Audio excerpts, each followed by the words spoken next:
What is up? What is going on, everybody? It has been a minute. I think we've all been enjoying a little break from the Mariners and enjoying the All-Star break.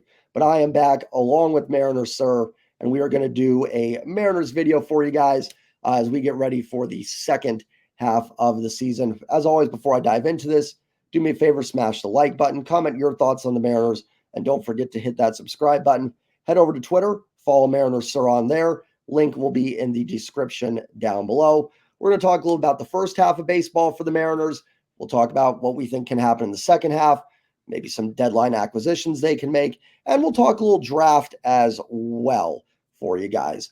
As crazy and as frustrating it has been, there are 65 games left in the season. Seattle Mariners are in first place in the American League West. So how are you doing today, my friend? Doing well. Yeah, I think the All-Star break came at a good time. I was definitely ready for a little break. And I think like you and I have talked about, NCAA came out at a opportune time as well. So been enjoying picking up the sticks on that game for the first time in over a decade. But yeah, I'll be ready for the game on Friday night, though, for sure. Definitely starting to get the itch for Mariners baseball again. Yeah, I've been back to my high school days, sitting in my room, drinking Mountain Dews and playing NCAA football all night, pretty much. So it's been a nice break. That's why I haven't been on here too much. I've needed a break from the Mariners as well. But like you said, for me, the itch is coming back. I'm ready to start the second half. And listen, a lot of frustrations right now. I think that the morale of the fan base is probably not super high. I get it. I had a rant in my video on Sunday, so I'm there with all of you. But we do begin a second half of the season, a huge series coming up with the Houston Astros. The Mariners are in first place despite all the struggles. They do have a lead in this division. Your thoughts overall on the first half of the year? Yeah, I think the first half, like we kind of talked about before the video, it's a tough team to pin down. So it's a team that I don't really feel comfortable making any predictions for in the second half, whether that be, hey, I think we're going to win the AL West, or, I think it'd be easy to make a prediction too of like, hey, the Astros are going to win the division by 10 games. But with them, they started the year 6-10. After that, they had a 38-21 stretch.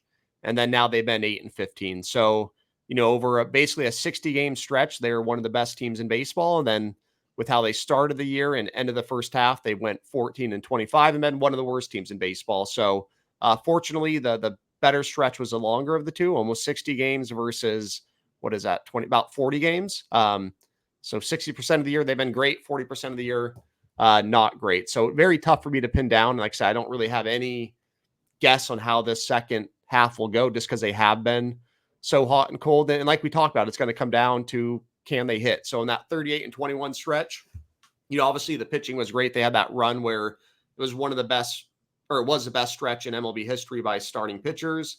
But they also had a 103 WRC plus, the offense did during that time. So that would be, 12th in the league right now if they had that, throughout the course of the season. And so I think that's what it comes down to is, can the offense be league average or slightly above league average? And if they do, I think they have a really good chance to win the AL West.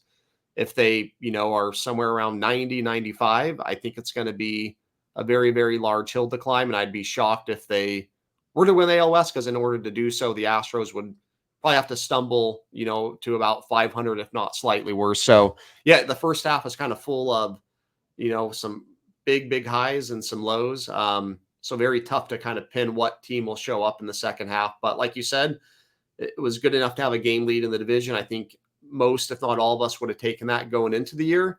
So now we'll see what they can do, in the final 65 games. And then hopefully at the end of 162, we're in a good spot and get to see some playoff baseball again. But I have no idea what will happen. I don't think really anybody does. So we'll see what team shows up.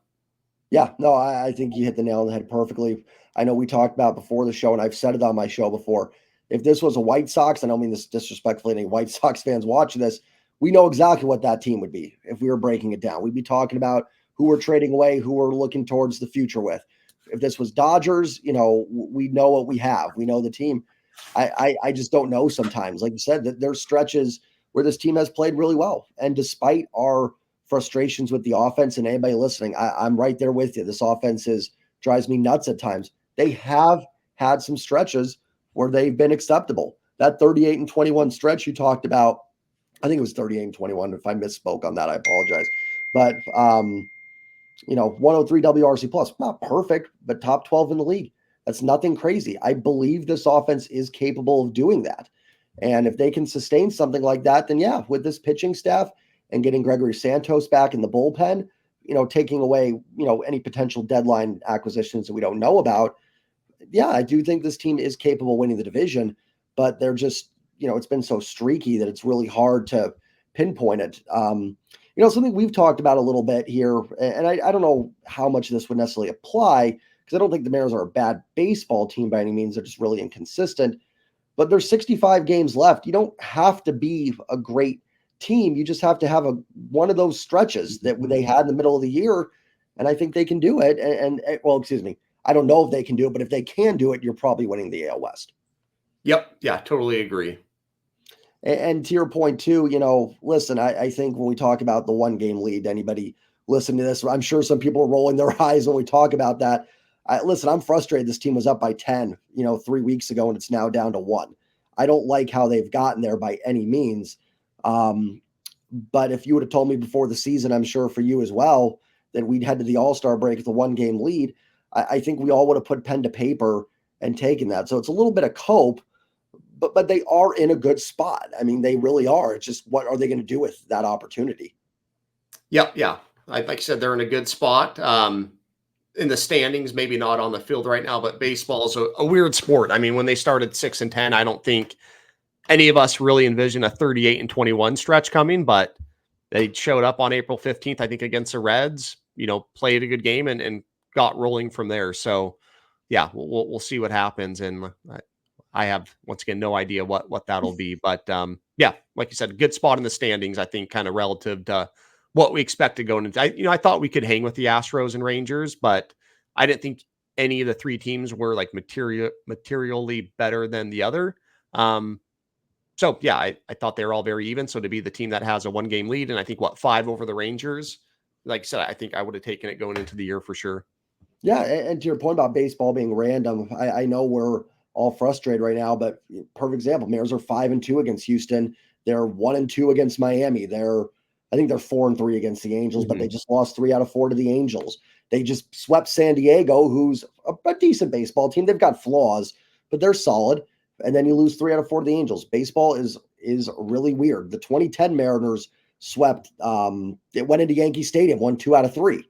Now, it helped they had Cliff Lee and Felix in that series, but still, things happen in baseball. So, it's 65 games here. It's not a large sample over the long stretch of a season.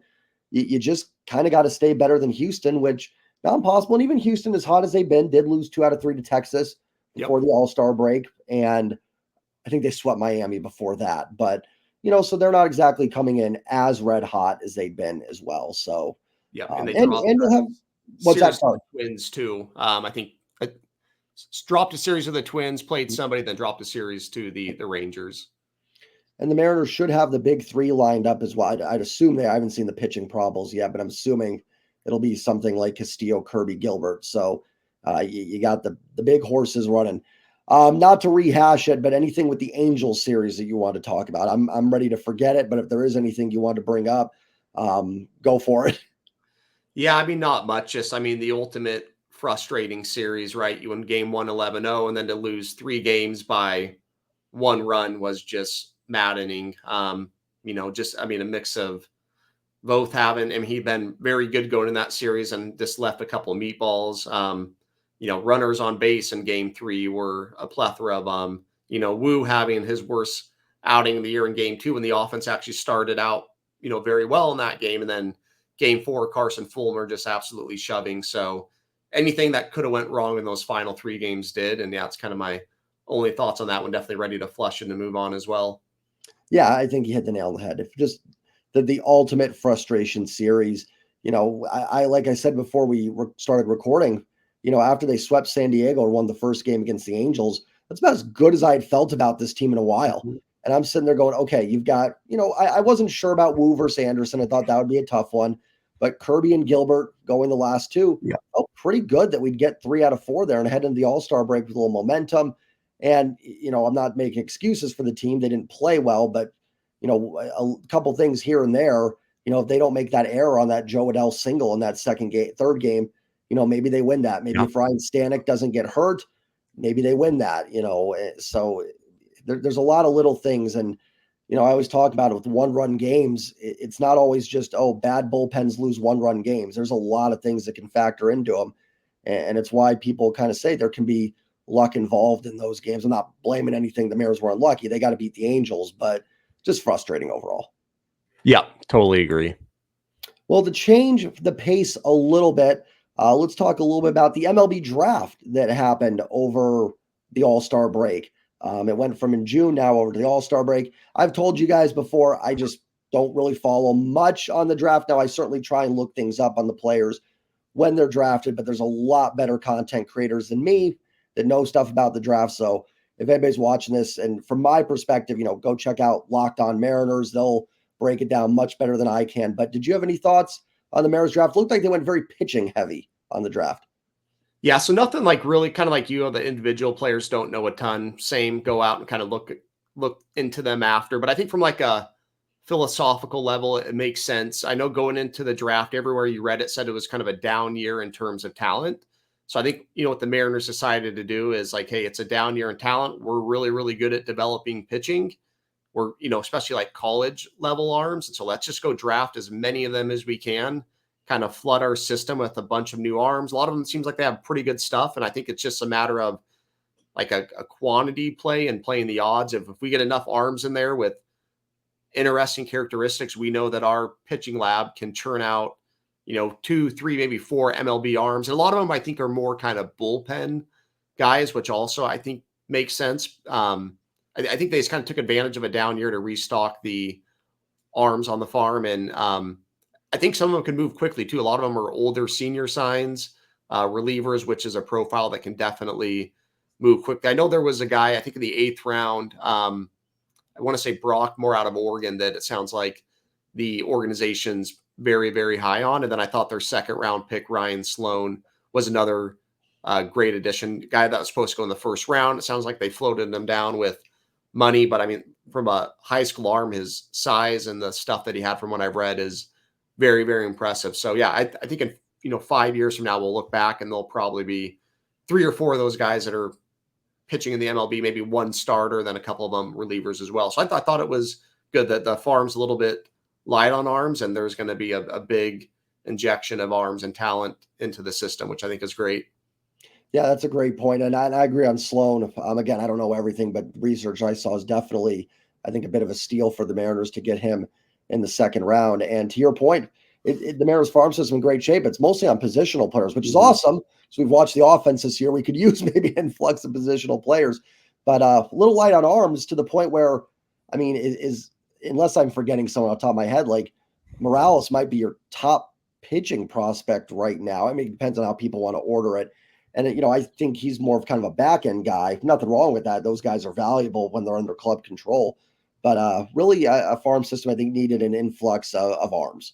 Yep, completely agree. And then you also have Logan Evans, who I think they're pretty high on, who's in Arkansas. Then another guy they drafted last year. So I think they got Evans in the 11th round, and then Brandon Garcia, who's a lefty, who's also in Arkansas, who I think his, very, very like 95 to 97. And he's moved quick with great numbers as well. So once again, those are arms they drafted kind of late last year, and look where they're already at in Arkansas with good numbers. And so I think from what they did, like I said, from a philosophical level, was really smart in the draft this year. Agreed. And then I don't know when he was drafted, but Brody Hopkins is down there Yeah. as well. So there's definitely some arms. I don't want to say there's no talent, but it definitely felt like this team needed an influx of arm talent. So nice thing about the draft is I think no matter what, it's always positive. I know, not all the time, but in most sports, it is a time to kind of look to the future. So I do, as much as I don't follow the draft as much. And really for me, it's just, with football, it's easy because, we just talked about NCAA 25. College football's in your face all the time. College baseball is just not, on as much. So it's a tough one to follow. And then you don't get that, in football that your rookies are playing right away. Those Right. guys are popped in day one. In baseball, it's, outside of the studs like Paul Skeens and stuff, you're waiting probably at least 2 years for a lot of them to make an impact. But definitely arm heavy draft for the Seattle Mariners. So hopefully some guys we see in the future to go along with a farm system that's already very stacked on positional players. So I guess that'll kind of tie into the next topic we'll move on to, is the trade deadline looming. And I know we've talked about it, I think, every show. So we apologize if we're repeating ourselves here, but until it happens, we're speculating. And I know Jerry DiPoto was on 710 today. Do you have anything on that? I didn't get a chance to listen to it, but I think you did.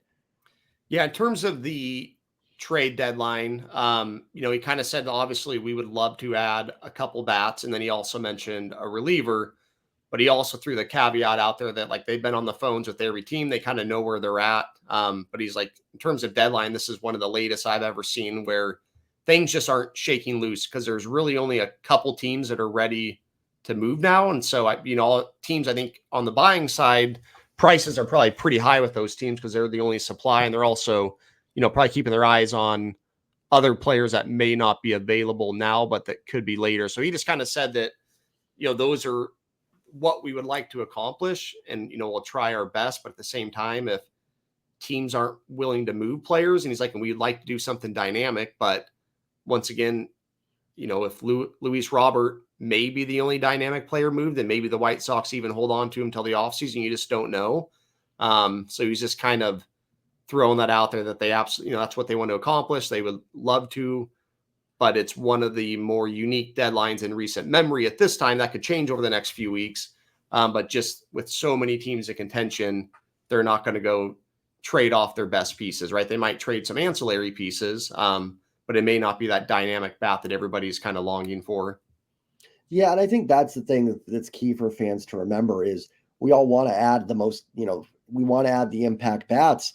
And like I said, I think outside of Luis Robert, even there, he's under enough club control. They could wait till the offseason. The advantage to that is in the offseason, more teams are going to be involved in the trade. So you can even potentially get, a team like Colorado involved. I'm not saying they want them involved or what they have in the farm, but you get more teams interested in the offseason versus the trade deadline, and you don't have that rush to get it done. So there's a lot of teams in contention, especially in that National League. That final wild card is a mess. And I love the third wild card because it's helped just create more excitement, keep more teams in it, which I think is good for the sport.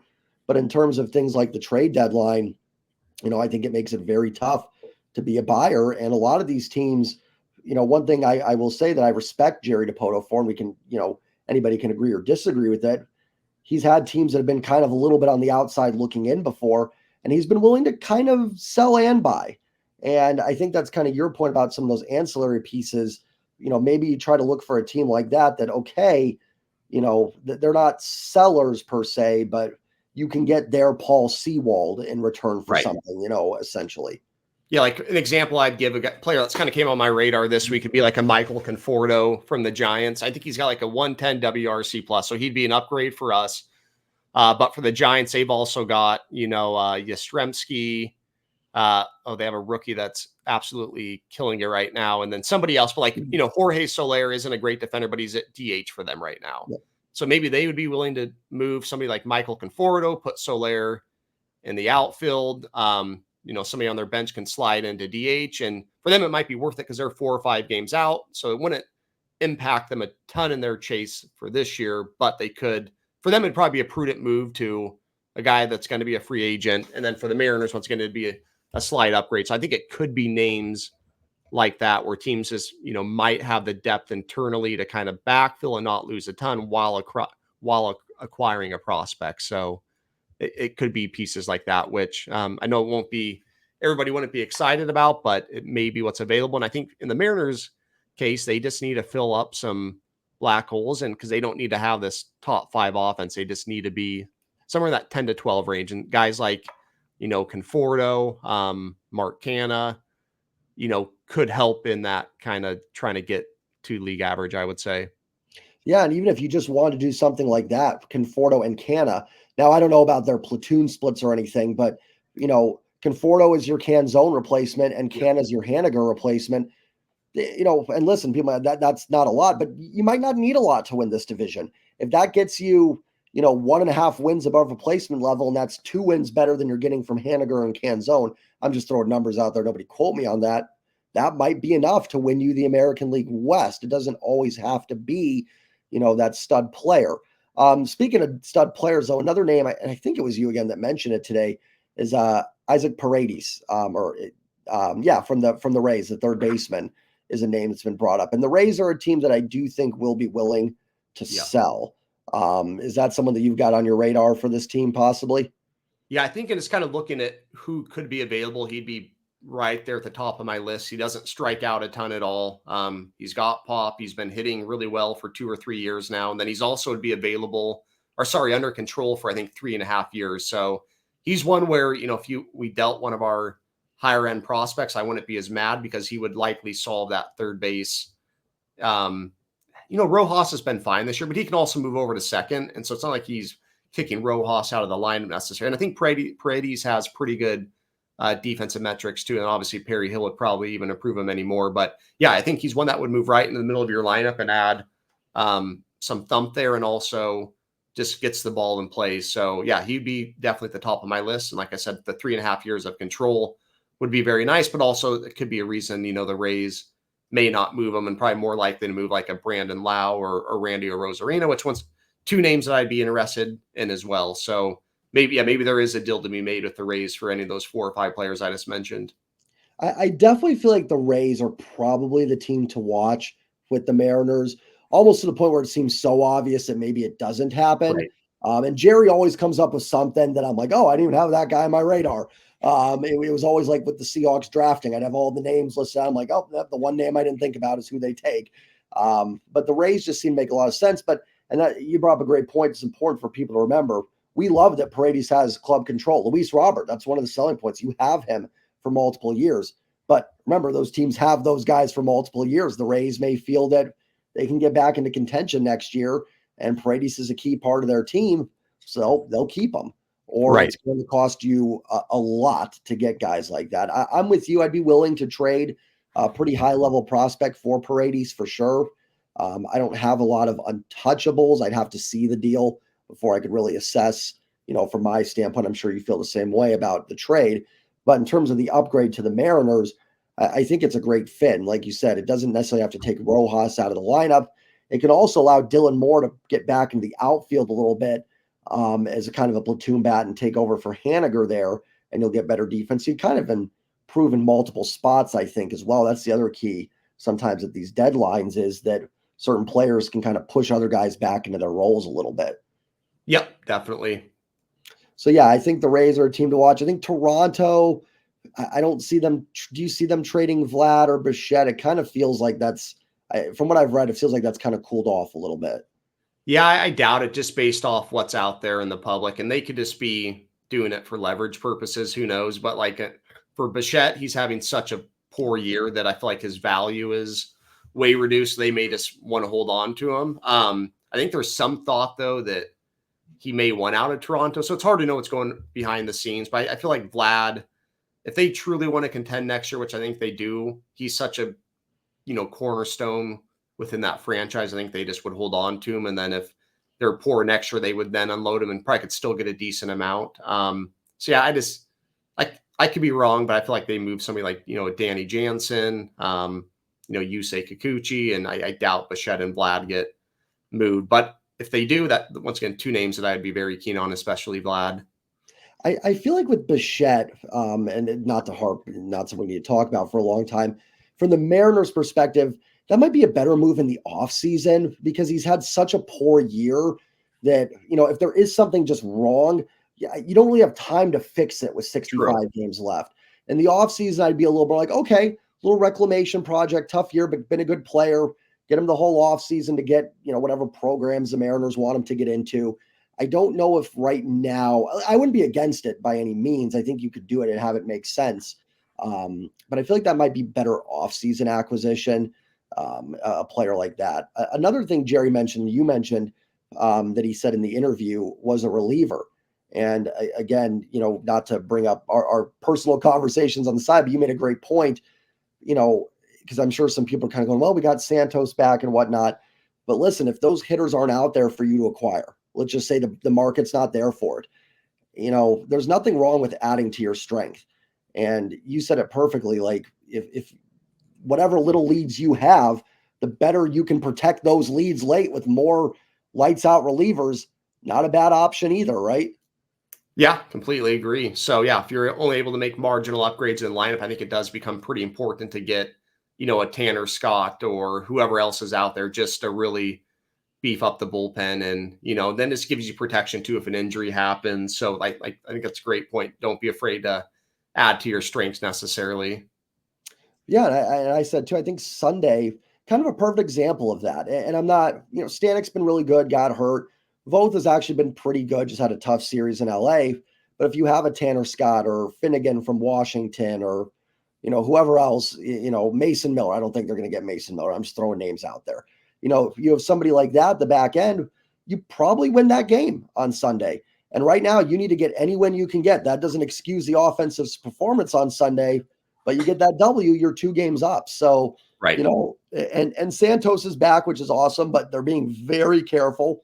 Sounded like he wasn't available Sunday, so they'd even, not only not pitching him back-to-back games, they didn't even pitch him with a day off in between and an all-star break coming up, which, I get from a, injury standpoint. I'm definitely sympathetic to that, but it does make me worried with 65 games left, that back into the bullpen. We don't even know with Stanek's injury. I don't know. Did anything come out with that? Did you hear? I think they said back spasm, but that No. was immediately following the game, and I haven't heard any updates. So yeah, that's a good point. We don't really know where that's at either. So yeah, and listen, I've preached on my show that like, okay, it looks like they waited on Santos, bullpen's good, but I'm not against, adding a reliever. And then you feel pretty good if your starters go 5-6, and we know this rotation can do that. You feel pretty good 7th, 8th, and 9th, can be locked down. And listen, it's like I said, it's adding to the strengths. And if your offense is going to score 2 runs, win the game 2-1, and Right. we'll take it.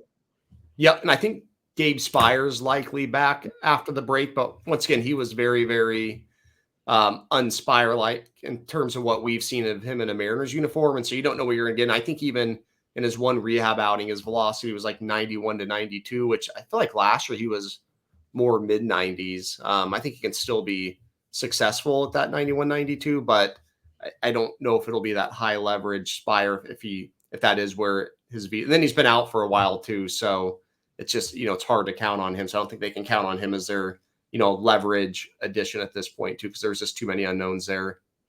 And bullpens are tough. They're so volatile. You could add, I remember in 2018, they added Zach Duke and Adam Warren. I don't know, if you were following that year or not, but they were both really good arms. And Tui Valala was the other one they added. We're all really good, and they were all kind of meh, for the second half. So, there's things like that too that there's 65 games. You could add anybody, and they could be Luis Robert could come in and be mediocre for 65 games. So it's a hard spot. I don't envy this team and what they have to do, but I think we're both in agreement that no matter what, they've got to find a way to do something. I don't expect them to necessarily add, all these, the best available, but they've definitely got to do something, I think. Yeah, 100%. Most obvious statement ever I think I could make there. But all right, last thing I want to talk about. I'm going to put you on the spot a little bit. Give me your prediction. I know I'm with you. I can't predict this team. Where do they end up at the end of the year? What happens in late September, early October when the 65 games are done? What are we doing? Yeah, that's a good question. So, couple things. I think that with our pitching, it's elite. I think, and that's big because I feel like pitching's probably less likely to slump in like a 65 game sample size and hitting. So I feel good with the pitching. I feel even silly saying this considering we went 1-5 against the Marlins and Angels, but I do believe we have the easiest schedule in the AL of any playoff contender. So with the schedule and pitching, I feel good about those two things. Julio showed really good signs at the end of the first half. And I, felt pretty strongly that he would, when the season was done, maybe not have the numbers that we all wanted or expected. At this point, it's probably not going to happen, but that he would have a hot streak. So I think Julio will have a good second half. And he's been kind of more of a second half player. And then I just think that with some of the guys on the roster, I don't think they can be worse than they were in the first half. I mean, they weren't anywhere near the back of their baseball card. And then I do think that Jerry will make at least 2 hitting additions that improve some of our black holes. So I guess where I'm going with this is I think our pitching will continue to be elite. I think the schedule will help out a little bit, and I think we'll see an improved offense. That I guess we're asking for predictions. So I think that will be league average or slightly better in the second half. So if all those things happen, I think they make the playoffs. So I think they get to, what are we, 6 games over 500. So to get to 90, you'd have to be 12 over in the rest of the way. So I think they land right at about 90 wins. I don't know if that's good enough to win the AL West, but I do think, in third wild card, it's Boston and Kansas City. So I think they make the playoffs, is my, kind of prediction. But I guess while we're making, I do think they win the AL West, but I do not feel strong about that at all. But like I said, pitching, schedule, those are all in our favor. I feel very good about those two. And offense can't be worse. They'll make a few additions, and I think we'll see a much improved offense in the second half as well. So yeah, AL West champs. Let's go. Let's go. I'll stick with it. I said at the beginning of the year, so I can't go. I certainly can't predict them to win the AL West. And then when they're one game up with 65 games to go, say no. I'm with you. I'd be lying if I had a lot of confidence right now. But you brought up a good point. We didn't even talk about it. Julio is hot. He finally looks like Julio here. He was kind of in one of those streaks in that Angels series. I don't think he had a great nobody did much in the last game against Fulmer. But it was one of those points where Julio just comes up. You just expect him to be on base somehow, some way. Yep. He's just getting it done. So if you're getting Julio, kind of what we saw second half last year of Julio, like you say, he's always been a second half player. That alone, and we've talked about this, that alone just makes your offense better from that. Just, and Cal heating up as well. And I'm with you. Pitching tends to slump a little bit less than hitting. So I feel good about the starting pitching. I feel pretty good about the back end of the bullpen with Santos back. I'm with you in terms of an acquisition. They're certainly not going to get worse. Well, on paper, they won't get worse. We've seen this team make acquisitions and somehow still manage to be worse. But I really like, what Utah, like Cannon Conforto. It's simple, and it's just a real quick upgrade in the outfield for you that could be enough. And, the schedule favors them. Like I said, I know they haven't played great against some of these bad teams, but I'd still rather be playing the Angels and White Sox than Houston a lot, or the Yankees and stuff like. I know they still play the Yankees and Dodgers, but I'd still rather take my chances against the Marlins again than Cleveland or Minnesota or a team like that. So I'll go with you. I think they do find a way to get it done. If they didn't have that 10-game lead, I probably wouldn't feel as down right now. Right. If they were just kind of played steady all the way through, I think we'd be a little more optimistic as a fan base. But I'll go with you. We'll be the eternal optimist and say AL West champs. Why not? They're in first. We haven't had this much, so let's roll with it. Love it. Anything else you had with the team that you wanted to go over before we end this one? Nope. That kind of covers it for me. I think the first 10 days out of the break are going to be critical. Obviously, it's playing the Astros to start. That's a big series. Hopefully you can get 2 of 3. As long as you don't get swept, you'll still be tied with them with the tiebreaker all but secure. What are we, 5-2? So we have 7 games or 6 left with them. So you got to get 2 against Houston to own the tiebreaker. So as long as you don't get swept, you're in theory got a 1-game lead with them because you'll have the tiebreaker. And then you play the Angels and the White Sox. So once again, going back, if you get 2 or 3 from the Astros, you play well, and then you go handle business against those teams like you should, you very well could have a 3 or 4 game lead with, about 55-ish to go. So I think the first 10 days are absolutely critical. On the flip side, you go get swept or lose 2 or 3, and then you go stumble and go 2-4 or something against the White Sox or Angels. I think they're in some trouble. The season wouldn't be over by any means, but it'd be a continuation of a concerning end of the first half. And then in the standings, now you're a couple games out and things are just, not going in a good direction. So I really do think the first 10 days out of the break are very, very critical, and they need to play good baseball. Just one to kind of build up a little bit more buffer in the standings, but more importantly, probably is just to get some positive momentum and vibes going. And then even after the 10 days, that's when additions should be made too. So you'll have a different team. So I think we'll kind of have this team for those first 10 games, and then it'll hopefully be some upgrades and reinforcements. So a little bit nervous, but excited to see what happens over the course of the next 2 weeks. Yeah, I'd be lying if I wasn't nervous about these 3 games with Houston. We were talking about a little bit before we came on here. Kind of rather begin with the White Sox or something. But in that same vein, man, if they would have come out and lost to the White Sox first game after the Right. break, it would have just been like, done. I can't do this anymore.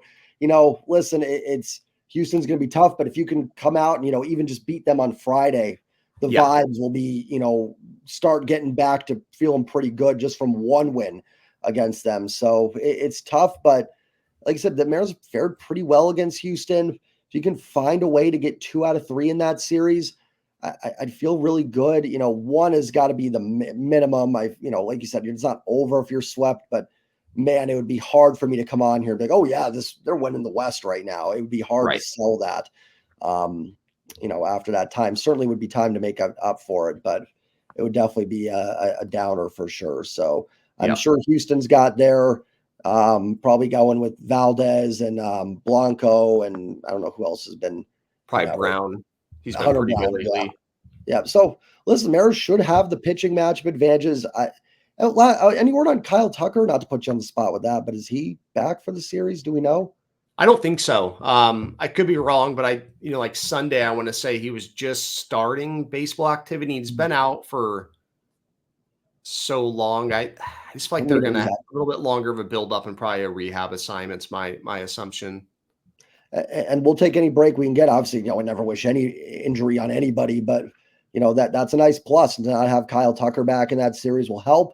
So, any break the Mariners can take, they should have the pitching matchup advantage. I'm not making a prediction that they're going to win that series or sweep it or anything, but definitely an opportunity to do so. And they fared well against Houston. So hopefully we can get the vibes going to start the second half. Appreciate you coming on as always, my friend. And here's to a good second half of baseball. If not, we got NCAA 25 to. Yes. Sounds good. Well, thanks for having me on. Ton of fun. I appreciate it. Always. And then, I wanted to shout out one more thing. If you guys haven't checked it out, go over to Raise the Trident, my buddy Jake's channel. I know you were on with him. Yep.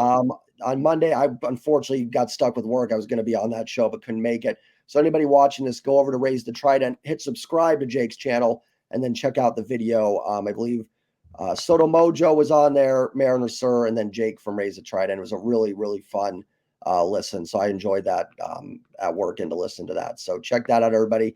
Have a great night. Like, comment, subscribe. Let's get the second half going. Go Mariners. Peace.